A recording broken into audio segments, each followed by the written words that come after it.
Magandang araw sa ating lahat.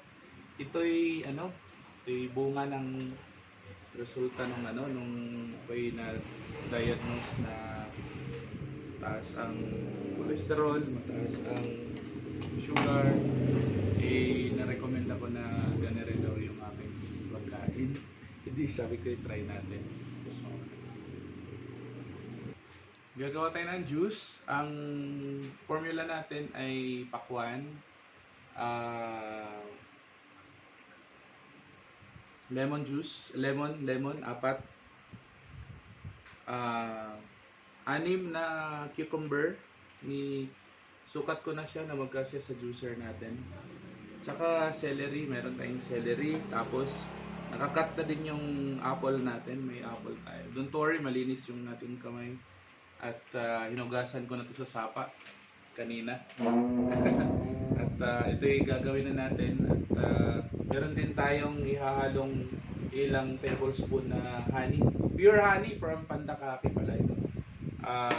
Kuha ni Target. Sige, gagawin muna natin to Kay tuturo ko sa inyo kung paano ito siya gagawin. Basta everything ay malinis.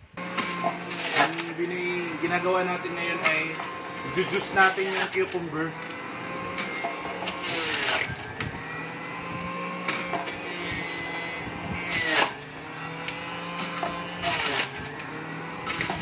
Tapos na nating juice yung cucumber.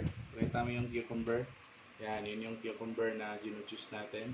So, sunod nating i-juice ay carrots. Okay, carrots ang sunod nating i-juice. Cucumber and carrots. Next ay unahin muna natin ang celery.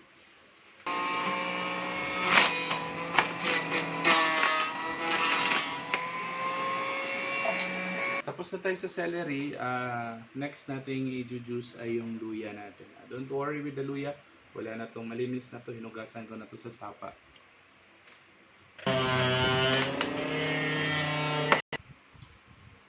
Okay, we're done with ginger. Proceed to apple. Next will be pakwan.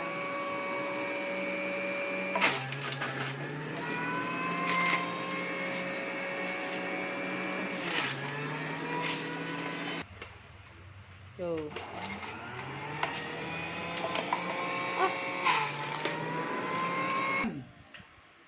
Ito na lang, may juicer naman tayo dito. Ito na lang yung gagamitan natin ng juicer.